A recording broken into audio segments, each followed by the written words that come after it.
A little bit later, you know, after this, you know, like I say, the world just keeps taking care of John.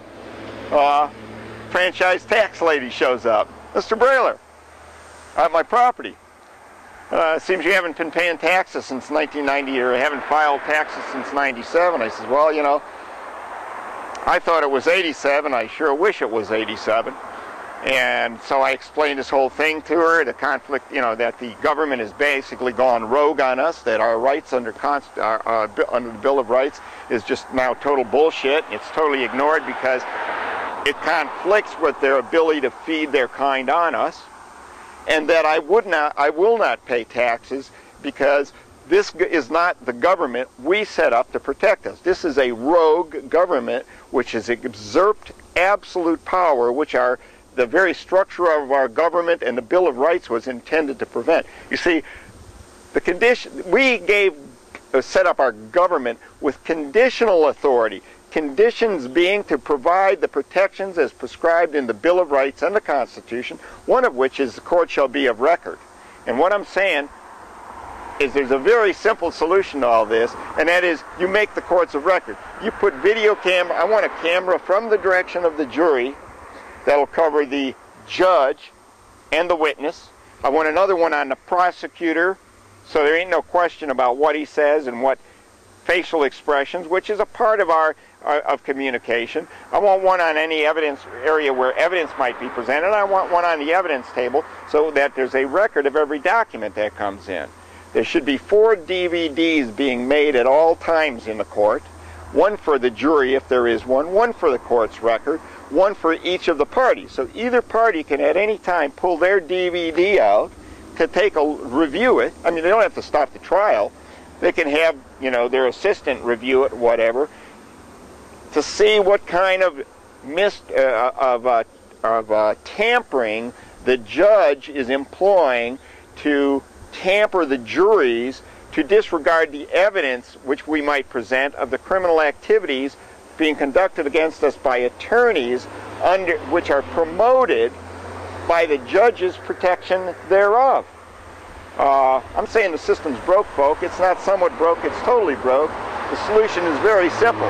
Make the courts what Jefferson called for way back when, which is that our courts be of record, that they provide us all our trial-related rights. Until then, folks, what we have is a rogue court which has taken absolute authority. And you know, we've always known the history of civilization say whenever you have absolute power, it corrupts absolutely. And what I'm saying is it is now absolutely corrupted. And as far as the cost of putting this stuff in, the equipment might cost $1,500. Putting it in, another $15, maybe say double that if we allow it to our legislators who are going to see that it is driven up and, you know, have to use union and all this bullshit. And it doesn't matter. We cannot afford not to have courts be a video record. And the proof that we need it to be a video record is the effectiveness of my defense once I put it on videotapes and presented it. They are falling over backwards now to conceal that evidence, which just shows how necessary it is. And the intent here is that every jury should have a viewing, every prospective jury group that shows up, the first thing they should do is have a movie made by me based on what happened to me in that courtroom, based on my evidence and how it was concealed, how my cross-examination was terminated, and how your rights were violated by that judge, and the ease with which you people sitting on that jury, which, by the way, spoke to a bartender, works downtown in a bar frequented by attorneys, and he says the way attorneys put it is that a population of sheep deserve to be led by wolves, okay? And so basically what it is you are in their eyes evolutionarily and genetically stuck on lemming sheep, stupid, and they can wrap you around their little finger with such ease and violate your rights and actually get you to violate each other's rights with just absolute ease. They consider, you know, when you come right up in their face and tell them you understand what they're doing, then it doesn't even slow them down. It just makes it a little more interesting and fun. So, you know, that's where we're at right now. So here's what I'm saying, Franchise Tax Board. You're collecting money, which is state taxes, which some of which goes to support the state judges, the appellate judges, who these people rely on to protect them, any criminal activities they, never mind criminal activities, we're talking high crimes here. Look up high crimes. There's actually a law, an example of the consequence we reserve for such activities is the law which I quoted almost every time I go to court, which says that the law states that any officer of any court who conceals evidence presented to the court shall forfeit his office, never again to work under any office in the United States. There are almost assuredly laws for every one other Bill of Rights trial-related protection. There is probably a forfeit your office, never again to work under any office of the United States for any of them. And I'm saying, you know, we can't afford to go back and kick them all out, but what we can afford to do is put these cameras in the courtroom, and that is going to cut 90% of this activity out. And by the way, we also need to have the cameras in the judge's chambers. In other words, whenever a citizen is brought into a judge's chambers for a pretrial readiness hearing, as the need was shown in my previous case, or an ex parte hearing, any of these things, these all need to be videotaped. So we have the judge's picture that we can put up on an internet and say, hey, this bum's gone rogue on us, let's get rid of him.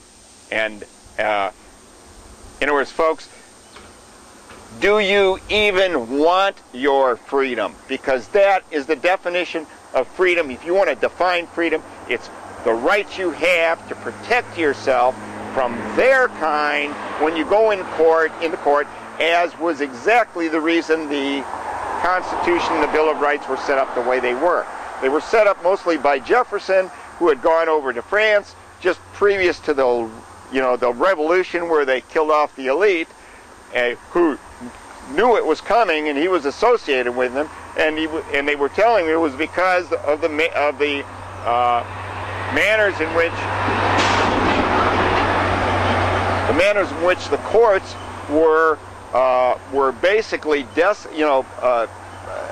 conducting tyranny against the public. Well, here what we have as a government right now is a judiciary that's feeding its kind on us, while the attorneys that are in the legislative branch are taking kickbacks, which judges have decided is under campaign financing and what do they call these guys that represent companies? Anyway, they've said that's all. Those are all rights protected by the Constitution. They have a right to bribe our representatives that we democratically elect. They have a right to bribe them to ignore our needs and take our money and give it to them. Okay? The system's broke, folks. It's pure bribery. It's pure allowing our legislators to be bought and paid for by special interests. You look at the percentage of this country's wealth, the properties and such, that are owned by how few own so much. It's ridiculous, because if you have a system that's anywhere near as corrupt as this court, it can be bought and paid for,